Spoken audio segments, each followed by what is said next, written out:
What's up, guys? It's your boy Spider Productions here. I'm here with the homie. Yo. Unfortunately, we couldn't bring the rest of the squad because, well, it got late. Yeah, that's so pretty much all we can say. We was in the theater for a long time, but it was me. That, it was 3 all the way to 6. Yeah, so it was me, Savion, our homie Sean. We might eventually put a link to his channel in the description, and also my homie Tesher and his little brother. But yeah, we just came back from the Batman a couple hours ago, man, and dang, boy, it was great. Vengeance was calling, and vengeance heard. Man, this movie,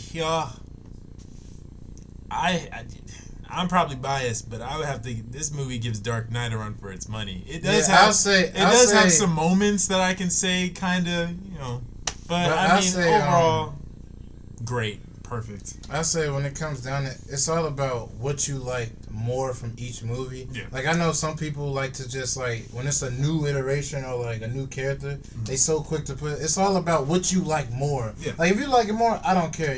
They both great movies. So at the end of the day, why can't we all win? The thing I like the most about this movie is that they didn't use. Well, they did technically use a villains we've seen before, but like, they used them realistically. I feel like, and that was the same thing with the Dark Knight. They did use. They those didn't make Joker like the typical like goofiness. He was like serious. He was much more dark. serious. He had his goofy moments too, but like he was. But you would laugh like, damn, I feel bad for laughing because like it's serious, and he just punched that dude. So in this movie, man, there's a lot of great moments, a lot of good action scenes, a lot of detective narrations, a lot of shadows. This movie was very dark.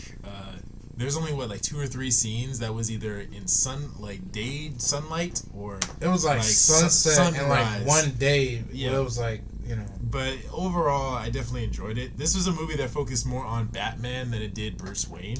Yeah. And sometimes those movies can work. Like obviously, But this movie definitely more so focused on Batman than Bruce Wayne. It didn't really focus on Bruce Wayne until I want to say towards the end. Or when we found out the huge reveal. Even when he wasn't wearing the suit, nigga was still Batman. Yeah. Because he just didn't care about that. Yeah, he was still acting like Batman, typically. And I definitely enjoyed all the characters, man. Obviously, I gotta give props to my girl, Catwoman. She fucking... Zoe Kravitz is goated. She's iconic for Catwoman for me now. Definitely enjoyed her portrayal. Definitely enjoyed her realism in this. Like, I felt like she gave her all into this role, and I appreciated that a lot. She didn't feel like a damsel in distress. She didn't feel like she was there for plot, obviously, but she didn't feel like she was just thrown in there. She's just like she was there. She was there for a reason. And I know some people are like, oh, at least she's not eye candy. She wasn't eye candy, really. I mean, I think who said that? Wasn't it Tessa's little brother? Yeah, he's grateful that she wasn't just eye candy being thrown in there. And yeah, I can agree. Like she wasn't eye candy. She was still badass. She was doing her thing in that movie, man. And I gotta appreciate her for doing all that.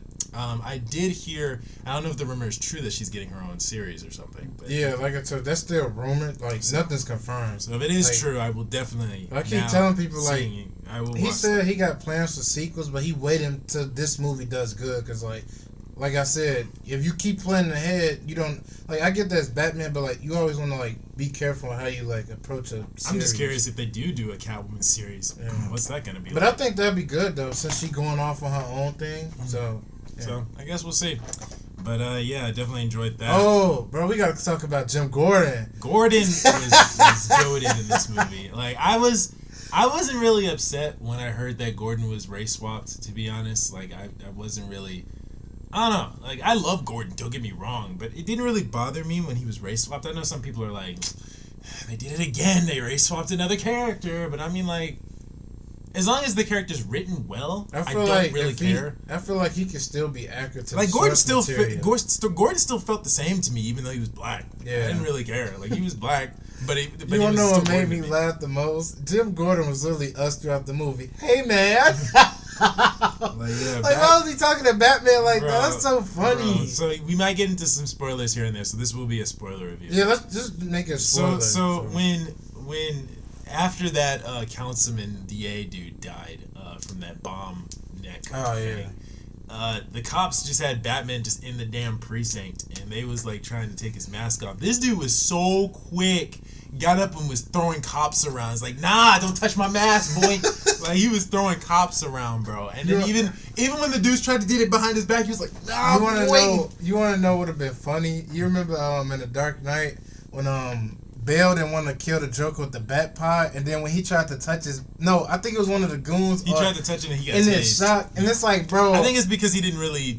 He's not upgraded yet. Yeah, so he has to upgrade the suit. But I don't think people know this, but like, I think almost every cartoon of Batman's always had that input. Yeah, and I think it's so funny. So yeah, and this movie definitely felt more realistic. He didn't have that. But yeah, he was just so quick to wake up, so he got lucky that he woke up so fast, because his whole identity would have been in shambles if that was the case. But what else happened? Let's talk about you want to talk about Riddler now or later? A little bit later. Okay. So Catwoman's friend that she was, I guess, dating. I guess they were kind of a thing. She called her baby when she came in. So I'm gonna just take it. So I assume they were dating. I mean, who cares? Because I heard I think Selena does swing. She said she portrayed Catwoman as bi in this movie, and I'm gonna be honest, I always feel like she should be that. Yeah, I kind of feel like it makes sense for her character. Her character is very seductional. Yeah. Very like. It can be persuasive in some way. I can see that being her character.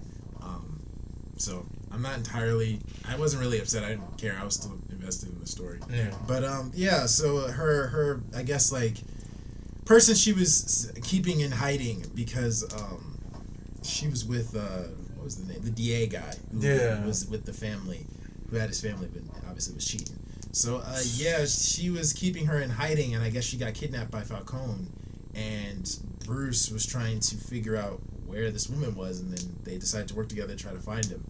And the thing I like the most about this is that he had those contact lenses where he was able to record everything he does, like everything he sees, which is something that they didn't actually in the Telltale games. In Telltale Season 2, he had this recording, his contact lenses where he was able to see like through walls, see, through communication devices, and also Alfred later upgrades it so he can see cold temperatures and heat sensors. So it was really cool.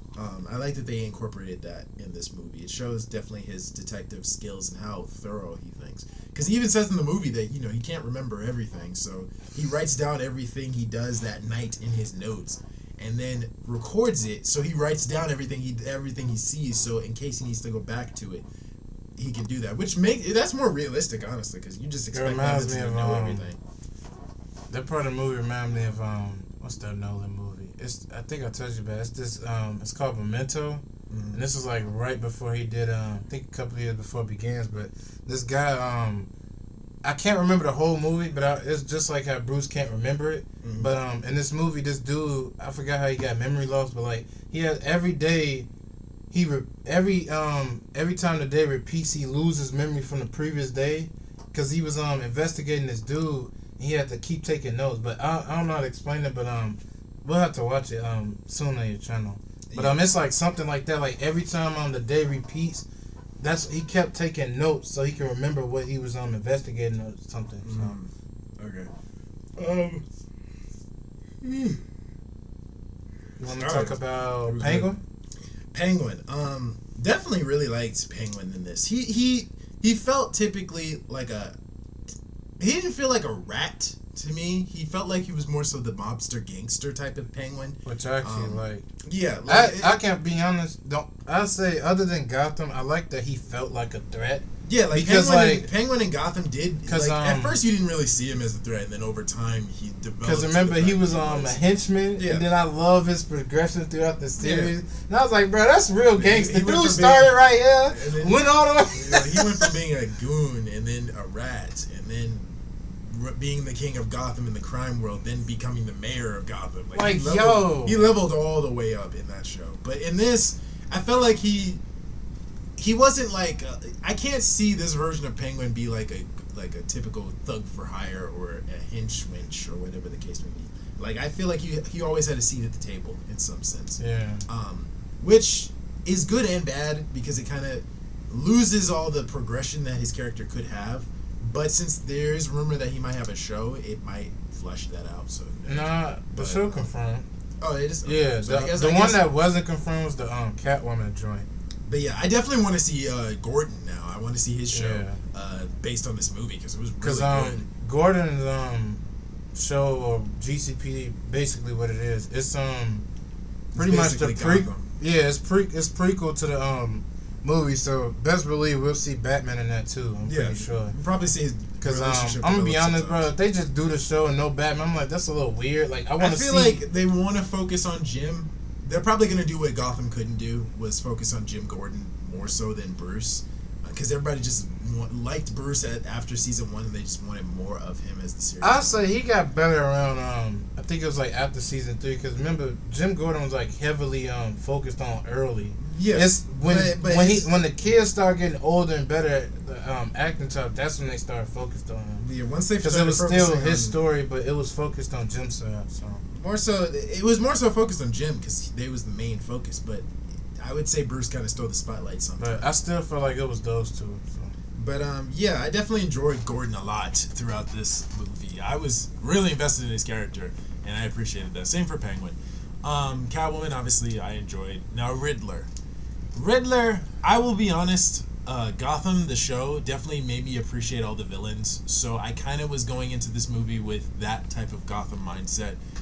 Riddler, I did enjoy the Riddler a lot in Gotham. I loved him in Gotham a lot. In this movie, I will say I did enjoy him. He was a lot more scarier than Gotham's Riddler. Like, Gotham's Riddler had his scary moments, but he was more so, trying to prove his intelligence. Like, he wanted to prove that he was smarter than everyone. But he wanted to prove he was the smartest person in the room, basically. I remember when he did his first couple of kills, it really felt like a serial killer movie, even though it was a show. Yeah. And you just saw his progression over time just become like crazy, but still calculated. Yeah. So. But in this movie, I felt like he wasn't. There were times I wouldn't say he was more so focused on trying to be the smartest person in the room. He was more so trying to prove a point. Yeah. And his point was obviously that Gotham is a cesspool, and he thinks that Gotham can't be saved. So his way of doing that is flooding the goddamn city, which is probably I swear every crazy. Batman villain's like, alright bro, I'm gonna be honest with y'all, this city cannot be saved. Yeah, like Bane in Dark Knight Rises tried to blow up the city. Riddler in this tried to flood the city. I will say, and between the two, Riddler probably succeeded, honestly, because he did flood the city. And I'll say, what was it? And Begins, Ra's wanted to flood the city to reboot it. He wanted to release Scarecrow's fear toxin. Yeah, but it was still water that came with it. Remember, they was putting it in the water, the fear toxin? But it was being dispersed through the water to the air. Yeah, so it was going to come all the way up. But it wasn't flooding anything. It was just covering the city in smoke. That's pretty much what it did. But, yeah.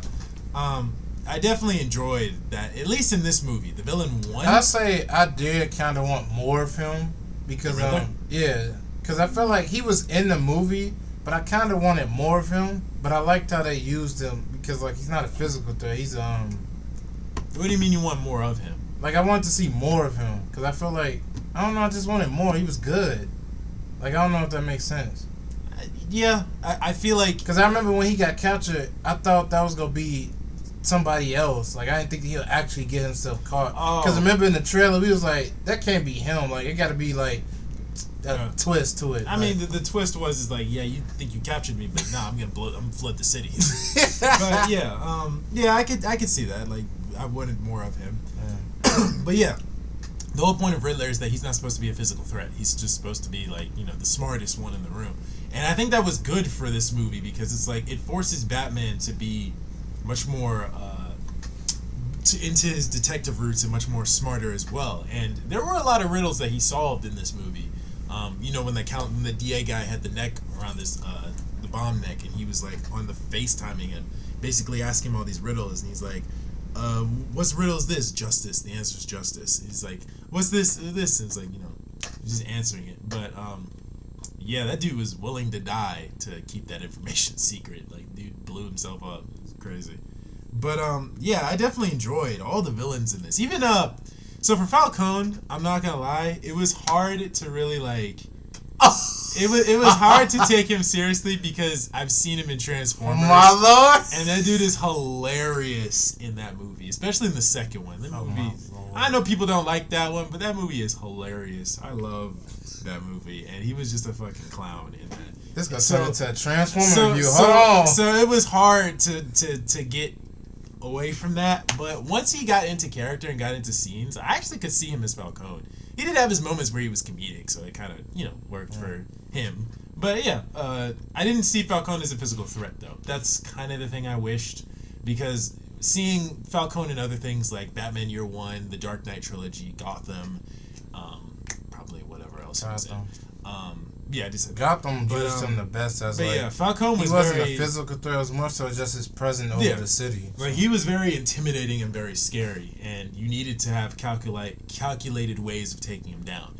In this, you would need a way to take him down, but he didn't feel like really much of a scary threat to me. Like even when Bruce went into the club with no gadgets, no gear, nothing, just basically naked without all of his stuff. He still even then didn't feel like a physical threat. Like even if Bruce didn't have all his gadgets, I still think he could have kicked his ass. But yeah, like I kind of wish he was much more of a threat. That's the only thing before he died. But yeah. Yeah, I'm not gonna lie. When they got rid of him, I was like, damn. I mean, I wasn't really surprised. I figured, why not? Like I wasn't really surprised. I just loved the Maroni and Falcone. Yeah, I kind of wish we would have gotten. They could have fleshed that out in this universe, but Maroni's already gone, so I'm like, damn. Yeah, it would have been nice if we had seen the gang war. That would have been cool. Because the perfect example of the gang war of in any Gotham story is pretty much the Gotham show. Yeah, they did. Because I think they got rid of him before season 1 ended, but they did enough to solidify him. You'll remember him a little bit. Yeah. Yeah. I definitely wish they would have fleshed that out a bit more. But, I mean, it was fine. There were, I wouldn't say some scenes that were, drawn out. Some of them were kind of necessary, and some of them kind of filled the story. Like that scene when Batman was hanging from the ledge, and this dude was taking all his time in the world to just reload a gun and shoot that him. Dude was like... Because, I love the movie, but there's certain scenes where it's like... Is this supposed to go like this, or is it supposed to go fast? I don't know. But yeah, there were some drawn out scenes, but overall it was still really good. I love the action sequences, like when he was fighting those group of thugs in basically downtown Chicago, because it was in the subway a couple blocks from here in Chicago. So that was pretty cool. And then there was that scene, and then the fights, a little fight scene with Catwoman. I enjoyed that as well. Seeing Catwoman and him fight. Was really dope. It obviously shows you she's not physically stronger than him, but she's a little bit quicker. She's quicker than him, so that was what I liked seeing. Nigga got all that armor on. I mean, yeah, he had the suit on. I don't blame him, like, bro. He had the suit on, so right. Yeah, that would have definitely protected him. But I really enjoyed Bruce's perception of the city. Like at the beginning of the movie, you see his narration. He's like, I've been around for 2 years, and it's turned me into a monster. That needs to be in the darkness, but I don't think I've made a difference. And then towards the end, when he's actually saving people from the flood, which I gotta agree, the subtle moments of Batman just walking into crime scenes and cops just letting him walk through, even though he's been around for only 2 years, and then even when he was saving those people from the flood and giving those civilians to the military and saving them, and then just subtle things like that, just people just embracing that he's there is crazy, because people usually typically look at him as a myth or a monster or a legend. Yeah, but looking at him as just a man trying to help people was something I really enjoyed from this movie, a lot. It was just subtle things like that I appreciated. I guess we could talk a little bit about Alfred. I mean, he was in it. Yeah, but Alfred wasn't in it as much as I wished. They probably might save that for the next movie, but yeah, Alfred wasn't in it as much as I wished. I did like Andy Serkis as Alfred though. His accent was really good. Yeah, I definitely enjoyed him as Alfred. I was scared though when he got that Riddler showed up and he almost blew up. I was like, is he dead? Is this movie finna really do that? Did they kill Alfred? That would be a big risk. Yeah, I would be like, bro, that's crazy. But no, he just got injured and went to the hospital. I was like, thank God. Surprised he survived that. Yeah. He didn't have on no armor. That's because he tossed it, so it wasn't that close to him when it blew. dope, but I was like, jeez. But the fact that that lady was like, I've been trying to call you for an hour, I was like, dang! How are you calling him and he's now just calling you? He didn't even realize he didn't miss any phone calls? Like, he didn't miss anything? Like, I don't know. But yeah, that was crazy. But I definitely loved the riddles in this movie. It made you really think, and it made you like really test out your knowledge and even Bruce's detective skills, which is what I appreciated from this movie. Also, I got to give props to the cinematography, because the cinematography was goated. There were so many scenes with just Batman just standing there, just walking around, just standing over the sunrise or in the darkness. Like, stuff like that was just really good. And then even him just standing with Gordon in certain scenes was definitely something I really enjoyed. Just sitting him, just him just working with every character equally. Like, we got a lot of great scenes of him and Gordon working together, and great scenes with him and Catwoman working together. I appreciated that. I was gonna say, I like that they actually feel like equal detective duo, because, like, don't get me wrong, I know he's the greatest detective, but, like, Gordon up that too. Like, Gordon ain't no weak. Yeah, you know? I always felt like Gordon was just kind of unnecessary. Like, he didn't really need to be there. But in this movie, they felt like equals. They felt like, even though Batman is obviously physically superior, they both balance their detectiveness off each other. Yeah. And they solve crimes a lot Gordon better is that like way. Old school, and Batman's like the new age of like detective skills, and I think where everything is like modernized and stuff. And I think that works best for the both of them, to be able to see things that the other person can't. And I think that definitely worked, especially when they went to the garage and they found that USB with the finger. I was like, bro, this is You don't know why that making me laugh, bro? Remember that one scene when you got scared? Bro, so what was it, the children place? When they went to the memorial, the orphanage, and they were going, I guess they were going to see, because we thought that Penguin was the rat, and then we thought, we were trying to figure out who the rat was, basically. We thought that Penguin was the rat, and then Riddler said that he was going after another victim, and we were like, who? And they went to the orphanage, which was a Wayne Estate orphanage, and we went there, and there was this random dude out the corner. I thought it was Riddler, and he ran, but I was like, what the fuck? And he scared me. But no, it was just some random hobo just living in this orphanage. Hey, I'm just like, bro. We gotta talk about the scene when they walked in. This man, Batman, talking about some no guns. I'm like, bro, how am I supposed to protect myself? Yeah, they walked through the door. He was like, yeah, no guns. He's like, bro, that's your thing. He's like, I'm licensed to kill people, so hey. I was like, bro, everybody in gym. I was like, bro, us watching the movie, we literally felt like Gordon. We was like, bro, I gotta protect myself in these streets. Yeah, it was. I definitely appreciated Gordon a lot. Like I said, Gordon felt like what he's supposed to feel like. He just race swapped, so I didn't really care. I feel like you can still be accurate to the source material. Yeah, as long as you at least look the character and you're different. Yeah, just make it your own in the end. But it still felt like Gordon, like any other Gordon I would have seen, just race swapped, and that's what I appreciate. Gary Oldman or dude from Gotham, like I always felt like dude from Gotham's like a young Gary Oldman, but he made it his own. Yeah. So So I appreciate that they didn't change too much about Gordon in this. Yo, we got to talk about that score though. Yo, the theme that's always playing in our head. It's like a it's like I think it's the Imperial March. It's I think it is the Batman theme to an extent. Like it is a little bit of the.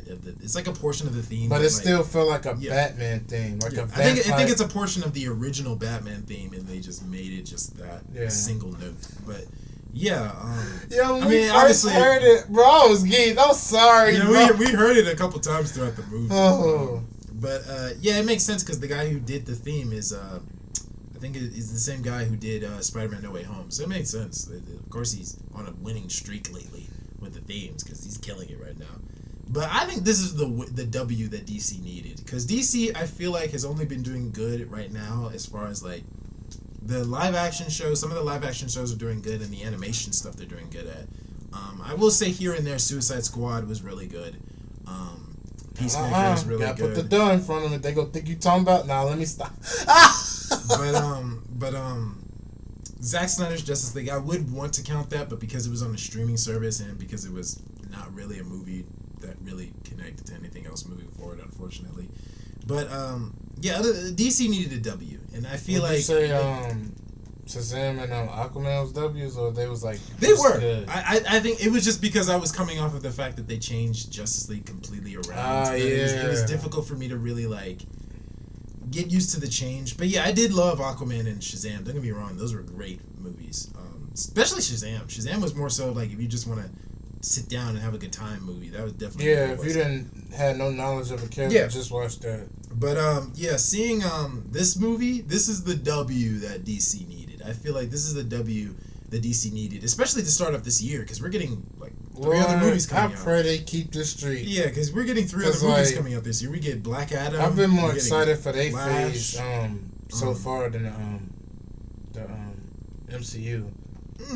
I'm still more excited for the MCU stuff. I'd say the only thing I'm really hyped for was Spider-Man, Moon Knight. I'm curious about Thor: Love and Soldier and I'm curious about Strange joint and She-Hulk. Yeah, I'm still curious about the Thor: Love and Thunder movie. I think that might be good because it's the same guy who did Ragnarok. And Ragnarok was really good, so I'm curious. But for this movie, for the DC streak, we got this movie, Black Adam, Flash, and then Aquaman, the sequel. So, if I'm not mistaken, the next DC movie is like in the fall. I don't think it's gonna be that long. You sure? Because we're getting 4 movies this year. So if they're getting in the fall, that means we're getting the 2 towards December. That would not be a good distance between the 2. So I think that we might get the next one during the summertime, and then we'll get the one during the fall. Which one coming out in the summer? We'll have to see. I don't know. I thought the next one. I know the Flash comes out in the fall. I thought the next one was gonna be Black Adam because I don't know when that's coming out. Oh, my fault. The Black Adam comes out in the summer. I think it might be that. It's either July or August. Let me see. July. Okay. So it's in a couple months. Well, it's gonna be hot. I can't wait for that movie though. I definitely want to see Black Adam. So yeah, we getting JSA. So yeah, Black Adam. The Justice Society of America. So yeah, we're getting this, then Black Adam, then I believe Flash, and then Aquaman comes out later in the year. Because that's the one that still was in the process of filming and everything. But yeah, man, I can't wait. Like DC needs a W streak. They need a lot of good movies, and I think this year of movies is what's gonna put DC at least somewhat up there. It's not gonna keep them in the gutter as far as films go. But yeah, this movie definitely was the W that DC needed. Like we needed a good Batman movie. I appreciated this movie a lot. This was the Batman movie I wish we would have had years ago. But definitely, even though unfortunately it's not connected to any of the, I guess current universe DC stuff like Suicide Squad, Peacemaker, Justice League, Aquaman, Flash, and all that. This is still a good movie for its own secluded universe. So if we get more, just like Joker, like DC, like Joker is just its own secluded thing. This was its own secluded thing. Obviously, it's not going to connect to anything because they said it wasn't. But yeah, yeah, man, I definitely enjoyed this movie a lot. I didn't want to get too spoilery because I just wanted you guys to see for yourself. But enough spoilers for it to be a spoiler review. But yeah, that's pretty much my thoughts on this. What do you think? Pretty much the same. That was great. Yeah. So, yeah, guys, I hope you enjoyed our pretty quick review. Well, we did a good job on that time. Only 27 minutes. That's a pretty good review for this movie. If you guys enjoyed our reaction to this film, let us know in the comments down below what you guys think. Drop a like on the video for your boy. Hit the subscribe button to be part of the community. And hit bell notifications so you guys know when we shall post next. And we shall see you guys next time. Peace out.